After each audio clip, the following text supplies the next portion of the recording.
Selamünaleyküm babalar. Selamünaleyküm. Bugün sabahlarınız o. Aksat güzelce. Ademi жоқ, өшелерден ешқандай жоқ. Жақсы балалар. Балалар, бұл сабағымызды бастамас бұрын сіздерді мен ортаға шақырамын. Шаттық сөздерге.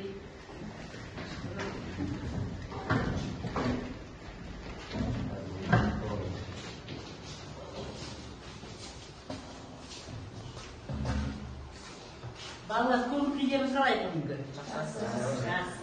Көңіл күйлерің жақсы болса, онда бүгін сабағымызды бастайық. Бірінші, сабағымызды бастамас бұрын тақтада тұрған суреттерді пайдалана отырып, үй тапсырмасын қайталаймыз. Мен үй тапсырмасы бойынша Ернарға сұрақ қойғым келіп отыр. Ернар, материалдық мәдениет дегеніміз не? Материалдық мәдениет дегеніміз адам қызметінің нәтижесі болып саналатын материалдық құндылықтардың жиынтығы. Түсінікті тілмен айтқанда, адам қолымен жасалып шыққан, қолдануға арналған, қолдануға болатын заттарды немесе объектілерді материалдық мәдениет дейміз. Жақсы. Енді Ернар, сен сұрақты кімге қоясың? Жанеркеге қоя ғой. Қазақ халқының материалдық мәдениетінің басты жетістіктері қандай? Қазақ халқының материалдық мәдениеттерінің басты жетістіктеріне тоқталатын болсақ, ол киіз үйді келтірсе болады. Мысалға, себебі киіз үй жиналмалы, көшіп қонуға ыңғайлы болып табылады. Ал шетел бұйымдарына келетін болсақ, олардың басты ерекшелігі олардың әдемілігінде, ерекше стилінде болып табылады. Ал киім үлгілеріне келетін болсақ, олар да өзінің стилімен және күнделікті өмірде ыңғайлы түрде жасалған. Жақсы. Жанерке, енді сен кімге қоясың? Сұрағыңыз Данияға қояйын. Данияға, қоя ғой Данияға. Дания қазақ халқының материалдық мәдениетінің әлем мәдениетінде алатын орны. Қазақ мәдениетінің әлем мәдениетіне алатын орны өте зор. Оған дәлел ретінде қазақ мәдениет туындыларының әлемнің ең үздік музейлерінде болуы және сонымен қатар Адольф Мушкевич және Камил Карпат сияқты ғалымдардың жұмыстарын келтіруге болады. Өте жақсы, тамаша. Сен кімге қоясың, Дания? Мен сұрағым Үнжуге қойып отырмын. Үнжуге. Менің сұрағым қазақ мәдениетінің қалыптасу кезеңдері хақында. Қазақ мәдениетінің қалыптасу кезеңдері ерте кезеңдерден бастап қалыптасып келеді. Мысалы, қола, тас, темір дәуірі деген сияқты.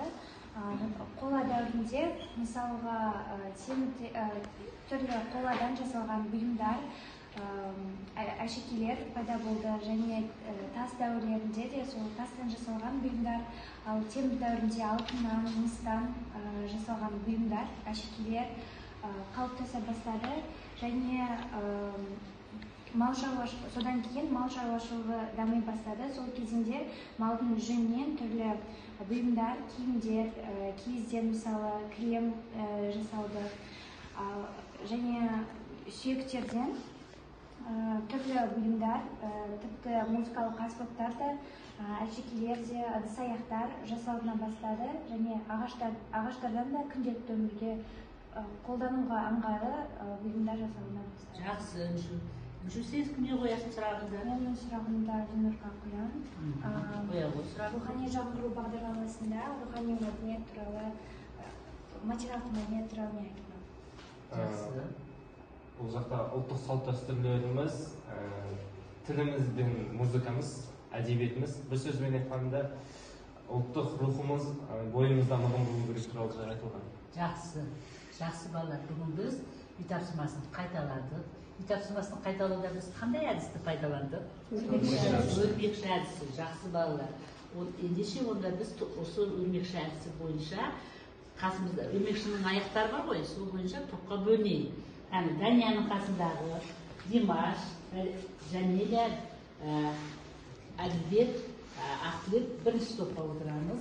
Одан кейін Әлібек, Алинор, Жанерке, Алуа екінші топқа отырамыз. Үнжу, Жасылар, Ерлар, Аяна, Ербек үшінші топқа отырамыз.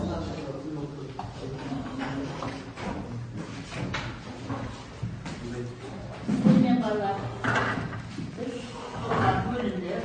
Енді жаңа жергілікті тәртіп бойынша бүгінгі сабағымыздың біз тақырыбын, бүгінгі сабағымыздың тақырыбы қалай деп ойлайсыңдар? Мәдениет туралы, иә? Дұрыс айтасыңдар. Енді осы мақсатты осы жерде ашып, кімде қандай ой бар?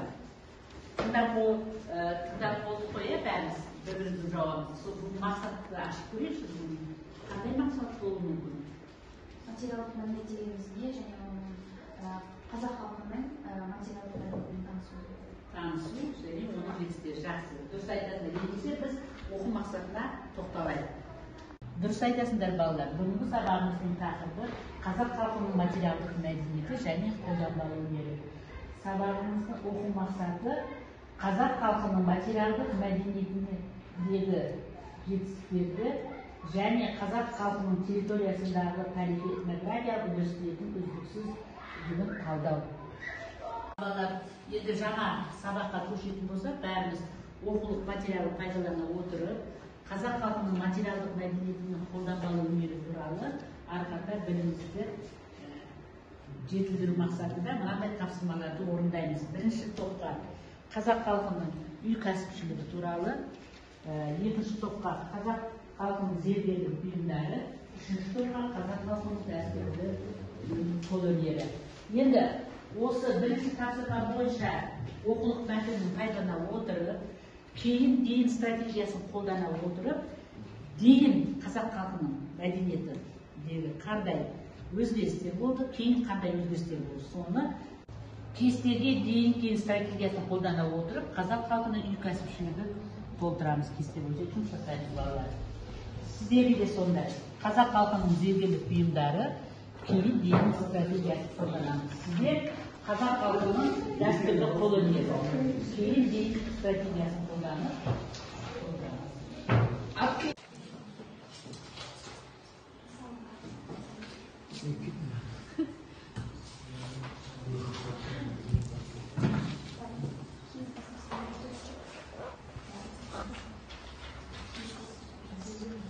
Ал уақыт болды балалар, бірінші тапсырманы орындап тұрсақ, бірінші мен мынау бағалау парағын берейін, топ жетекшіге балалардың шкала бойынша бүгінгі ең үздік жауапты бағалап отырамыз. Топ жетекшілер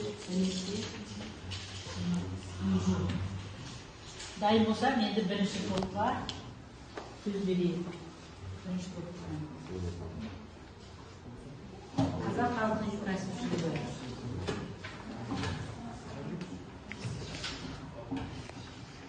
Біз зейін киім жобасы бойынша тапсырманы орындадық және қазақтың мәдениеті деген бірнеше несі бар, направлениялар бар. Оның біріншісі киіз басу кәсібі. Үй кәсіпшіліктерінің ішіндегі ең маңыздысы киіз басу болды. Киіз үйдің сыртын ғана емес, ішін ғана әсерлей білген. Оның әсерлеу түрінің көп түрі болған. Мысалға, оны бояп, сұрыптап, сосын ши төсенішке төсеген, сосын оны ши төсенішке төсегеннен кейін ыстық сумен басқан. Чекеметтер еденге төсеу үшін пайдаланады. Оларды ою түрінде жүнді жаймалап салу немесе киізден кесіліп алынған оюларды басу әдісімен жасайды. Жақсы. Кейінгі кезеңде атап айтатын болсақ, қазақ қоғамының шаруашылығы мен кәсіпшілігі негізінен табиғи болды. Яғни шаруашылықтан алынатын өнім де кәсіпшілік арқылы өндіріс құрал-саймандарынан болған. Кейінгі кезеңде атап өтетін болсақ, қазақ ұсталарының, зергерлерінің қолынан шыққан заттар ешбір елдің өндірістік деңгейіне кел болмаған, өте қатты дамыған болған. Жақсы. Жақсы балалар. Жолдық сіздерге. Бізде бүгінгі біздің тақырыбымыз қазақ халқының зергерлік бұйымдары. Біздің топқа берілген тақырып. Дейінге келетін болсақ, қазақ халқының зергерлік бұйымдары. Қазақ халқы алтыннан, күмістен, сүйектен, асыл тастардан және тағы да басқа заттардан зергерлік бұйымдар жасай білген. Шеберлер қыз-келіншектердің сырға, сақина, шуылпы, алқа, білезік, шарпау секілді бұйымдарын жасап шығарған.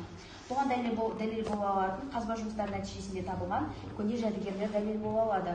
Осыған қарай отырып, біз қазақ халқының зергерлік бұйымдарын жасауда жоғарғы деңгейде болғанын біле аламыз. Енді кейінді алуы. Енді айта кетсек, қазіргі кезде де елімізде зергерлік бұйымдар дамуда. Тағы да айта кететін жайт, қазіргі адам талғамдарына байланысты әшекей бұйымдарға деген таңдау жоғары. Тіпті зергерлік бұйымдардың стильдері де өзгерген. Шет елдердің ықпалымен елімізде зергерлік бұйымдар қарқынды түрде дамуда. Жақсы. Жақсы. Қосарларымыз бар ма? Жақсы онда. Отыра қойыңдар. Келесі.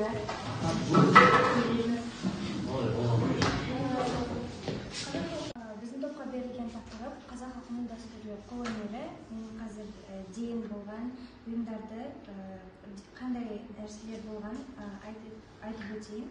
Қазақ халқының бұрынғы дәстүрлі қолөнер көбінесе ағаштан, сүйектен жасалынды, яғни киіз үйден, сандық, ыдыс-аяқ деген қолөнерлердің өзі ағаштардан және сүйектерден, темірден күнделікті өмірде жиі қолданыла бастады.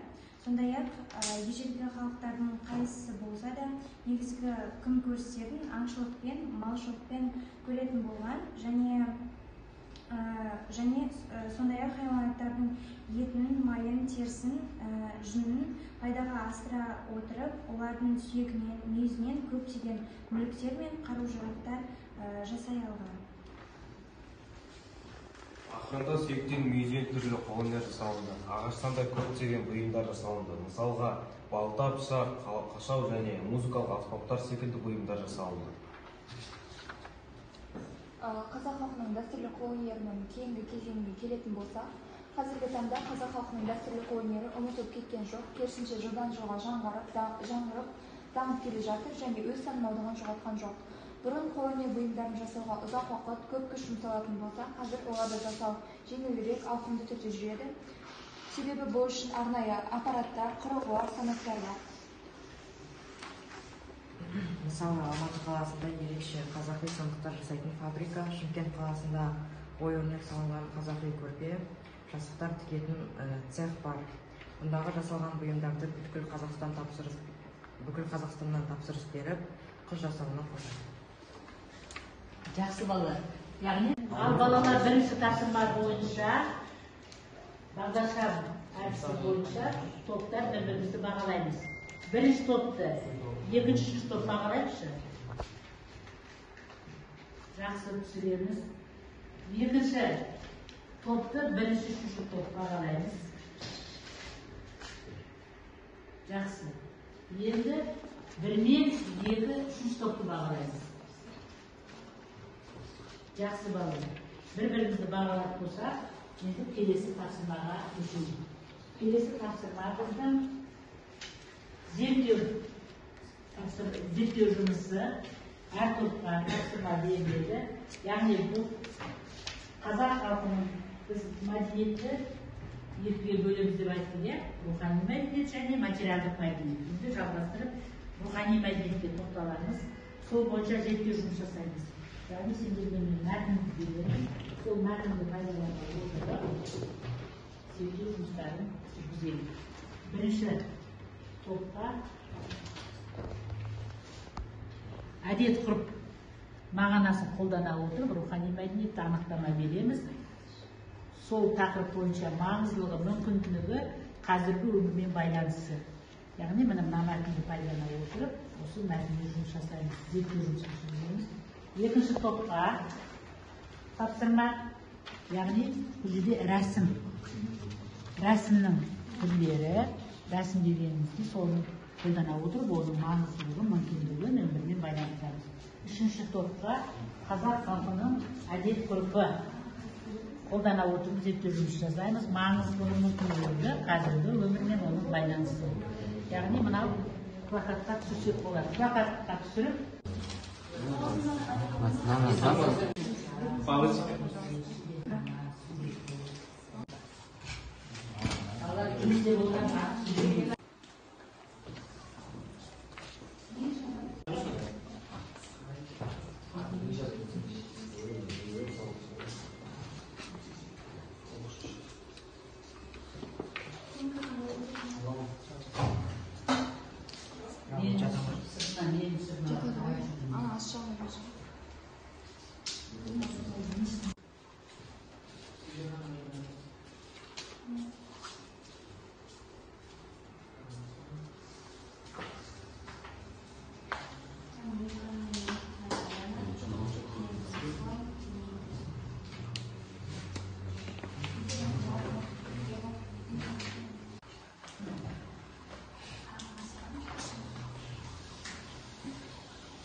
Ал балалар екінші зерттеу жұмысы аяқталды. Сонымен бірінші топ өздерінің жұмыстарын тақтаға қорғаймыз. Келе қойыңдар. Біздің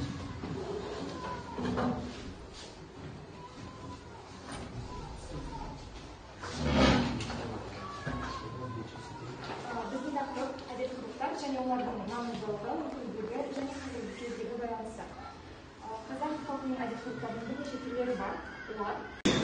Олардың бірі жасы үлкен кісілерге құрмет көрсету. Дәстүрлі қазақ қоғамында үлкен кісілерге құрмет көрсету рәсімі ежелден бері келе жатыр.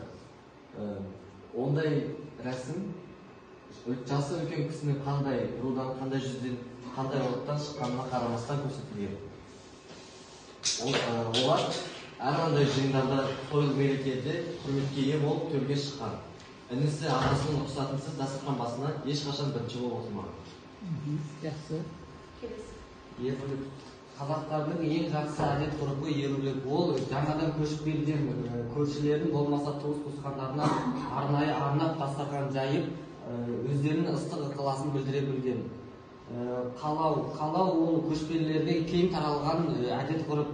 Ол қонаққа келген кез келген адам ұнаған затын қаладым деп алып кете алады. Ол үйдің иесі ол адамға еш нәрсе дей алмаған. Жақсы, дұрыс. Танымайтын адам бір-бірімен кездесіп қалғанда бір-бірімен амандасу қазақ халқының дәстүрі болып қалыптасқан. Және атап өтетін болсақ, жас келін болып түскен кезде әке-шешесін ата-ене деп атау әдептіліктің, сыпайылықтың белгісі болып саналған. Және де өзінің қайнінілерін, қайынсіңлілерін ерке қыз, ерке сұлу деп еркелетіп атаған. Бұл қазақ халқында бұрыннан бері қалыптасқан және де қазіргі кезде қазақ халқының әдептілігінің, сыпайылығының белгісі болып саналады. Жақсы. Әдет-ғұрыптардың қазіргі маңыздылығын атап өтсек, ол қазақ халқының ұлт ретінде сақталуы және әдет-ғұрыптардың сақталуы болып саналады. Оның мүмкіндігі қазақ халқының ұлт ретінде мемлекет сахнасына танылуы. Ал қазақ өмірінде байланысы ол әдет-ғұрыптардың қазіргі кезде жас ұрпаққа үйретілуі, ата-анасының балаларға осы әдет-ғұрыптарды насихат ретінде беруіне айтылған болады. Жақсы, жақсы балалар, өте азамат, тамаша. Отыра қойыңдар. Жақсы. Ал енді келесі топты ортаға шақырамыз, екінші топты.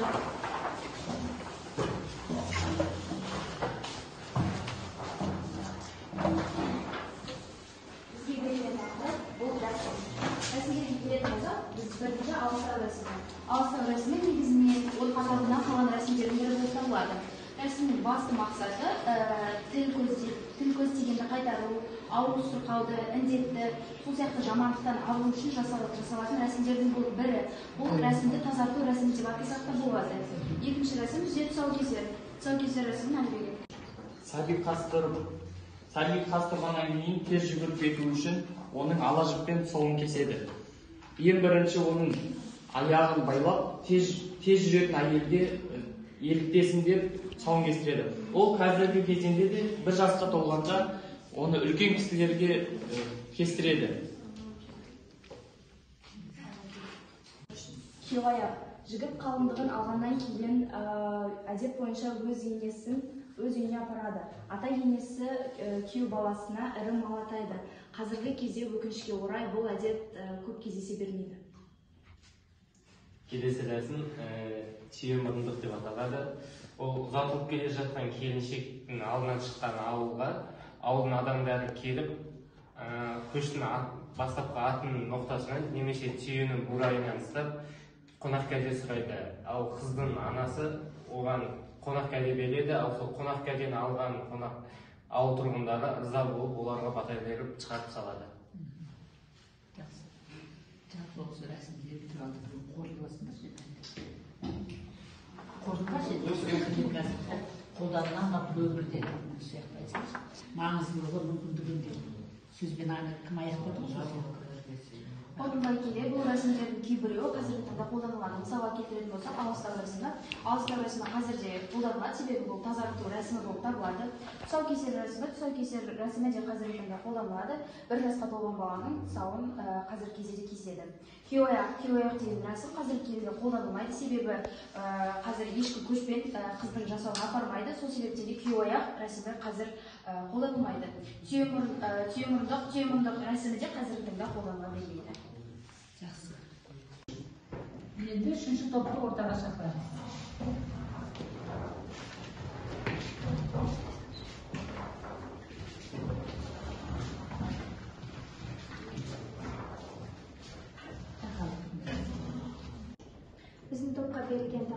ол салт дәстүр, оның бірнеше түрлері бар. Қазіргі таңда қолданылатындары қыз ұзату, шілдехана, бата беру, сүндет той, тұсаукесер. Және шілдехана туралы айтып кетер болсам, ол өмірге нәресте келгеннен бастап, соны қуанышын тойлау мақсатында жасалынатын той. Және қазақ халқы бұл шілдехана тойы үшін сүйінші сұрайды, оған жолшылар жібереді. Және шілдехана тойдың мағынасы ол 40 күн бойы баланы қорғауға алу және ана мен баланы түрлі жын перделерден сақтау мақсатында тойланатын салт дәстүр. Қолданылады. Ол баланы 40 күн бойы ешкімнің көзіне көрсетпей, өздері дайындап, сол аралықта баланың денсаулығы да әлсіз болып келеді. Сол үшін көз тиіп кетпес үшін көп адамдарға көрсете бермейді. Және соны қорғау мақсатында шырақ жағып қояды. Содан кейін түштірма деген әдіс бар, оны әжесі жасайды. Оған әжесі түрлі дәнді дақылдар, құрт, қант деген секілді тәттілерді қолына алып, менің бесіктің түсігінен өткізу арқылы басқа сәби сүйе алмай жүрген қыз келіншектерге арнау ретінде берілетін дәстүр. Мен қыз ұзату туралы айта кетсем, бұл салт дәстүр қазіргі таңда ең кең таралған, маңыздығы жоғалмаған салт дәстүрлердің бірі. Қыз ұзатуда бұл екі жақтың туыстары бір-бірімен байланыс орнатады, үлкен кісілерден халықтан бата алады және қыздың әке-шешесі туыстары қызымен қоштасып күйеуге шығарып салады.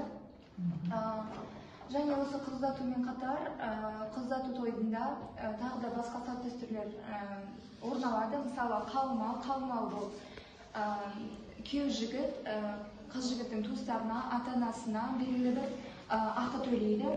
Сондай-ақ сүт ақы деген болады. Ол қыздың ата-анасына берілетін ақы, түрлі сый-сияпаттар беріледі. Және де тоймалы деген салт дәстүр бар. Тоймалында күйеу жігіт осы той болатын жерге өзі үлкен ірі мал келеді. Сол тойда сол мал сойылып, жаңағы туысқандарына, сол жақта халыққа дәмді тағамдар әзірленеді. Мен бата беру туралы айта кетсем, батаны көне кезден бастап қазақтың салт дәстүрінде бар. Батаны көп жиылған дастарханда немесе үлкен жиындарда бата береді. Батаны кімдер береді? Батаны үлкен ақсақалдар мен билер береді. Батаны қат қиналған кезде немесе біреулер сапарға шыққан кезде ізгі ниетпен аман-есен оралсын деген ниетпен батаны береді. Батаны тек қана тірі адамдарға емес, әруақтарға да беруге болады. Сүндет той қалыптасқан дәстүр бойынша 3-7-5 жасынан бастап сүндетке отырғызады. Оны сүндет тойын жасау үшін алдын ала дайындалады. Тұсаукесер сәби қаз тұрғаннан кейін тез жүріп кетсін деген ізгі тілекпен жасалатын салт дәстүр ырым. Тұсау кесу үшін ең алдымен ала жіп дайындалады. Ол ала жіпті баланың аяғына байлайды. Ол бала ешкімнің ала жібін аттамасын деген мақсатта. Сосын сол әулеттің сыйлы әйел кісісіне, ширақ сыйлы әйел кісісіне баланың тұсауын кестіртеді. Баланың тұсауы кесілген соң баланың екі қолынан ұстап жүгіртеді. Шашу шашылады. Жақсы. Яғни бұл дәстүрлерде салт дәстүр қазір де қазақ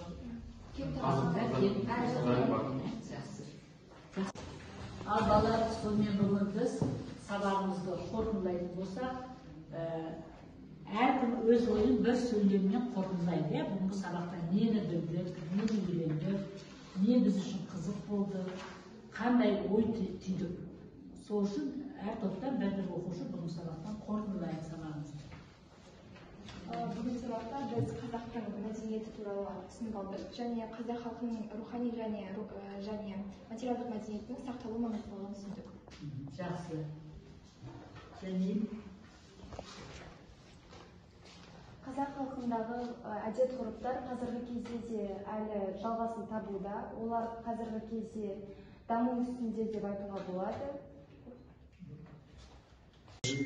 Менің ең соңғы түйген ойым мәдениетім менің мақтанышым. Нақылда кім орындайды бүгінгі сабақты? Бүгінгі сабақта мен материалдық және рухани мәдениеттің түрлерімен және оларда қандай нәрселер қолданатын, қандай әдет-ғұрыптар бар екенін, барлық әрбір саланың өзінің маңыздылығы бар екенін білдім. Жақсы, беру. Бүгінгі сабақта біз жалпы қазақ халқымыздың дәстүрлі қолөнерінің жаңа түрлерін білдік. Салт дәстүрінің маңыздылығын әлі де жалғасып келе жатқанын толығырақ біле алдық. Жақсы.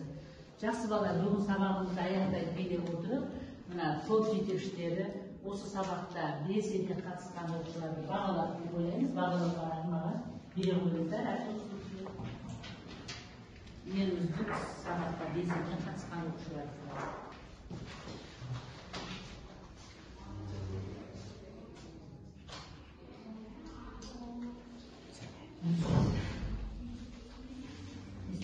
Ал балалар, бүгін осымен бүгінгі сабағымыз аяқталды. Сабаққа белсене қатысқандарың үшін үлкен рахмет.